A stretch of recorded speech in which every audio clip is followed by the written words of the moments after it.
ګوره اوس دې خوا څه ټاپک دی زمونږه فوټوسینتھیسس صحیح ده فوټوسینتھیسس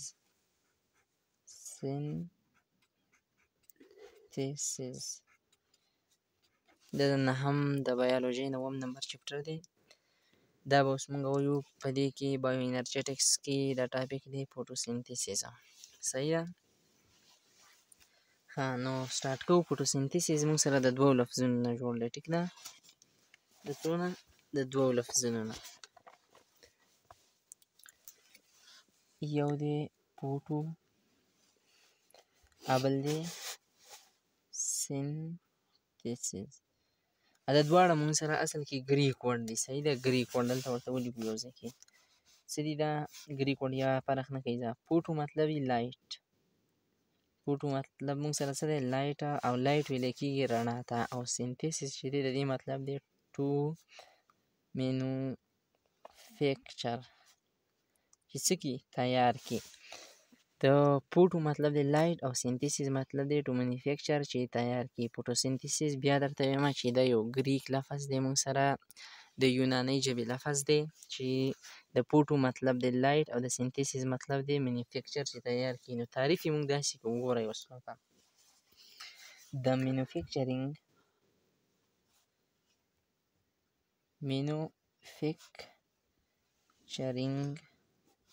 تیارول of glucose د څه شي تیارول د ګلوکوز څه شی دی دا مونږ سره چې دی خوراک دی د بوټي چې کوم خوراک تیاروي هغې ته ویلی کېږي ګلوکوز د مینوفیکچرینګ of ګلوکوز د ګلوکوز تیارول in the presence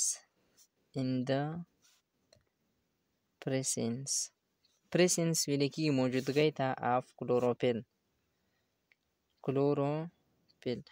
اوس یا یو وارې ډیفینیشن لیکم یا بیا وروسته تا پوهېږم صحیح ده کلوروفیل using CO2 water and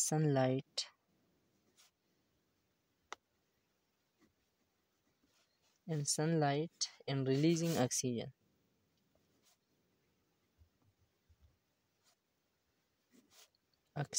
دا اسې کمپلیکس ښکارېږي خو انشاءالله زه به ورته داسې پوهې کړم چې لکه مکمل به درته بیا پته ولګي ګوره اوس دی خو د مینوفیکچرینګ آف ګلوکوز د ګلوکوز تیارول in the presence of کلوروفیل د کلوروفیل په موجودګۍ کې ګوره کلوروفیل مونږ سره چې په سیل کې ارګانیل ده چې کله مونږ د پلانټ سیل راوالو صحیح ده لیټ سپوز دا څه شی دی د پلانټ سیل دی په دې کې به مختلف قسمه څه وي ارګانیلي به پرتې وي دا پکې ته مثال په طور ویکیول شو د نیوکلیس شو دې کې نور به څه دی مختلف قسمه ارګانیلي پرتې دي ارګانیلي څه ته ویلی کېږي چې په کوم سیلولر سټرکچر چې دی سب سیلولر سټرکچر په سیل کې دنده چې کوم واړه ساختونه دي هغې ته مونږ څه وایو ارګانیلي وایو په دغه ارګانیلو کې یو ارګانیلي ده چې هغې ته مونږ څه وایو کلوروفیل وایو دا کلوروفیل چې کوم دی دا شین رنګ دی اصل کې په دې دغه کې موجود دی د ده کار دا دی چې د لمر رڼا څه کوي راټینګوي کیپچر کوي پکړ کوي رانیسي نو دا چې رانیسي بیا پرې خپل خوراک تیاروي نو اوس دې ته غوږ کېدی ان د پریسنس آف کلوروفیل د کلوروفیل په موجودګۍ کې یوزینګ CO2 چې کوم دی دا مونږ سره کاربن ډای اکساید دی او کاربن ډای اکساید دا یو ګیس دی ټیک شوله دا هغه ګیس دی کوم چې انسانان خارجوي انیملز لکه هیومنز او انیملز د څه کوي خارجوي او اکسیجن انسانان اخلي او CO2 چې دی دا بهر ته څه کوي خارجوي نو دا بوټی لګي یا مثال په فوټوسینتھیسس کې څه چل کېږي چې دا CO2 څه کوي استعمالوي بل ځان سره استعمالوي واټر اوبه او سن لایټ د نور رڼا دا شینه استعمال کړي او یو څیز خارج کړي چې هغې ته وایو اکسیجن چې دا اکسیجن بیا چې کوم دی انیمل ځان سره څه کوي اخلي په دې تعریف باندې پوه شوي ګوره دی خو یو داسې قسمه عمل چې په هغې کې خوراک تیاریږي د چا په موجودګۍ کې د کلوروفیل په موجودګۍ کې د کاربن ډای اکساید په موجودګۍ کې او د واټر په موجودګۍ کې او د نور د رڼا په موجودګۍ کې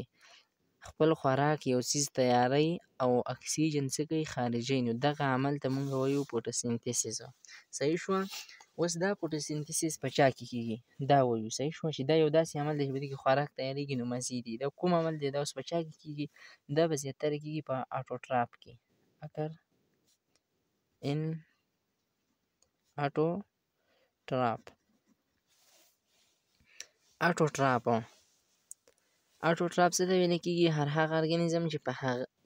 چې هغه خپل خوراک څه کوي په خپله تیاری هغه ته موږ وایو آټوټراپ نو آټوټراپ موږ سره ګوره پلانټس دي الجی ده او د دې نه علاوه څه دغه هم شته دی موږ سره ښه بکټیریا هم شته سم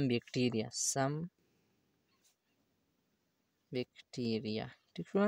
څه بکټیریا هم موږ سره داسې دي چې هغه خپل خوراک په خپله تیاروي نو څنګه به تیاروي هغه به دا پروسس کوي دا فوټوسنتیسیس دې چې کله دا فوټوسنتیسیس وکړي نو موږ به څه شی تیاروي ګلوکوز به تیاروي خو دا به څنګه تیاروي دی به دا شیزونه استعمالوي چې په دې کې کله یو هم کم نو بیا دې دا عمل نشي کولی کوم اهم څیزونه دي ګوره نیسیسري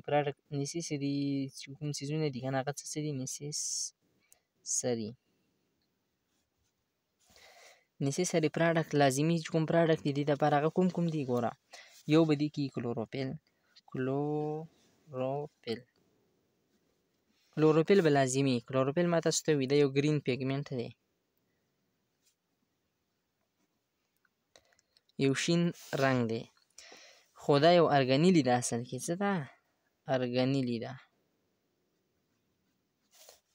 ده چې کار یې څه دی نور رڼا څه کوي ابزارب کوي کیپچر کوي ښه یو پکې ته څه شی موږ سره لازمي دی کلوروفیل دویم پکې ته څه لازمي دی کاربن ډای اکساید صحیح شوه دریم پکې ته موږ سره چې کوم لازمي څیز دی هغه څه دی H2O دی واټر چې ورته موږ وایو څلورم نمبر چې کوم مین څیز دی هغه دی سن لایټ اوس که موږ وګورو په دې کې که کله یو شیز هم نه و دې پراډکټس کې په دې څیزونو کې نو دا فوټوسنتیسیس دا پروسس چې کوم دی دا به یا بوټي یا الجی یا بکټیریا به نشي کولی نو دوی بیا خپل خوراک په خپله نشي تیارولی د دې نه علاوه چې اوس موږ سره کوم انیملز دي یا انسانان دي نو هغو دا پروسس نشي کولی هیټروټراپس موږ هر هغه ارګانیزم ته وایو هر هغه ژوندي څیزونو ته موږ وایو چې هغو خپل خوراک په خپله نشي تیارولی نو کوم هیټروټراپس چې دي هغه unable to do photosynthesis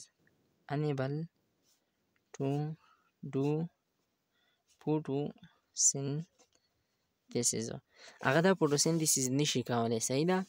نو چې نشي کولی نو ظاهره خبره ده چې خپل خوراک به په خپله نشي تیارولی چې خپل خوراک په خپله نشي تیارولی نو هغه به په چا باندې ډیپینډ کوي هغه به ډیپینډ کوي په آټوټراپ باندې ډیپینډ اپان آټوټراپیک ارګانیزم باندې صحیح ده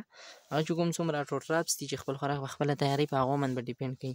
که موږ وګورو نو لکه یو انسان دی هغه که مثال به تا ور ووایي چې زه بوټی نه خورم صحیح ده زه څه شی خورم یو بل انیمل خورم نو که مونږ بیا هغه بل انیمل مثال په طور هغه وایي چې زه د غوښه خورم د هند د یو چرګې نو دا چرګه خو به هم څه خوري مثال په طور هغه دانې خوري دا دانې د کوم ځای نه راغلي دي دا د بوټو نه راغلي دي نو دغه کې تیار خوراک دی او دا چا جوړ کړی و پلانټ جوړ کړی و اوس اصل کې چې د انرژي ده مین څیز چې کوم دی هغه انرژي ده مونږ سره صحیح ده په خوراک کې او هغه انرژي د وجې نه چې د انسان ژوندی دی دغه انرژي مونږ سره راځي د یو مین څیز نه هغه ته ویل کېږي سن نور چې دا یو مین سورس دی د انرژي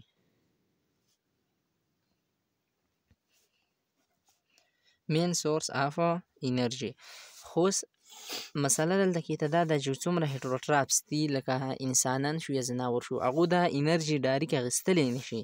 که چېرته کې انسانانو دا انرژي اخیستلی شوی نو دوی به هم خپل خوراک په خپله تیاروه او ځای په ځای دا منډې دا تللی به بیا نه وي خو خبره دا ده چې دوی خپل خوراک په خپله نشي تیارولی نو چې نشي تیارولی نو د دې وجې نه دوی څه کوي ځان دپاره خوراک حاصلوي یا د بوټو نه یا د بل د څه ځناور نه او اوس پاتې شو آټوټراپس نو هغو دا انرژي ډایرکټ اخیستی شي د سن نه چې کومه سورس اف انرژي لکه سن چې سورس اف انرژي دی دوی دا انرژي ډایرکټ اخیستی شي نو په دغه وجې باندې پلانټ چې دا آټوټراپس دی موږ سره خپل خوراک په خپله تیاروي بیا د فوټوسنتیسیس چې کوم دی دا په دوو سټیپونو کې کېږي دغه به چې دی انشاءالله بیا په قلاره باندې وایو نو تر ننه پورې څه دی دا کافي دی